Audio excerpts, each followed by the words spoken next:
Il n'y a absolument rien de nouveau, seuls les acteurs ont changé, sinon la lutte reste la même.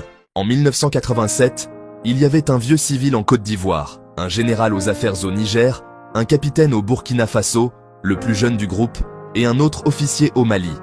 La cible prioritaire de la France était le capitaine burkinabé, et les relations entre la France et le capitaine s'étaient envenimées après la perte de la majorité à l'Assemblée française par le parti du président français.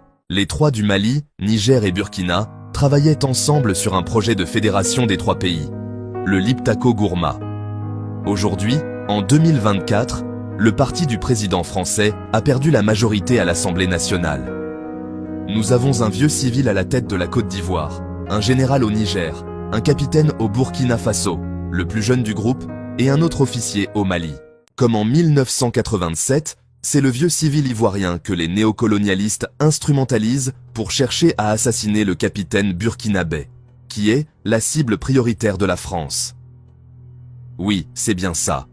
La cible prioritaire de la France reste le capitaine burkinabé. Ils avaient fait circuler des tracts en 1987, faisant croire que Sankara s'enrichissait, le qualifiant de fou et d'instable, et jouant sur son appartenance ethnique. Oui, c'était une époque de grande manipulation et de fausses informations. Absolument. Ces tactiques visaient à discréditer Sankara et à affaiblir son soutien populaire. En 1987, Houphouët avait 82 ans et Sankara n'avait pas 40 ans. C'est vrai. Et en 2024, Alassane Ouattara a 82 ans et Ibé n'a pas 40 ans.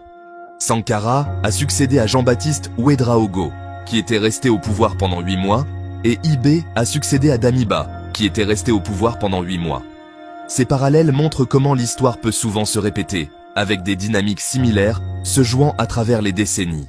La nature nous avertit que c'est notre dernière chance. Le hasard, c'est le refuge des non-initiés. Quand la nature ressuscite une dynamique, c'est pour nous donner l'opportunité de vaincre. Ouvrez les yeux car ce combat est plus important que vous ne l'imaginez. Observez bien et vous comprendrez que c'est l'histoire qui nous donne une seconde chance pour nous libérer. La seule question c'est, serons-nous à la hauteur de l'histoire cette fois-ci?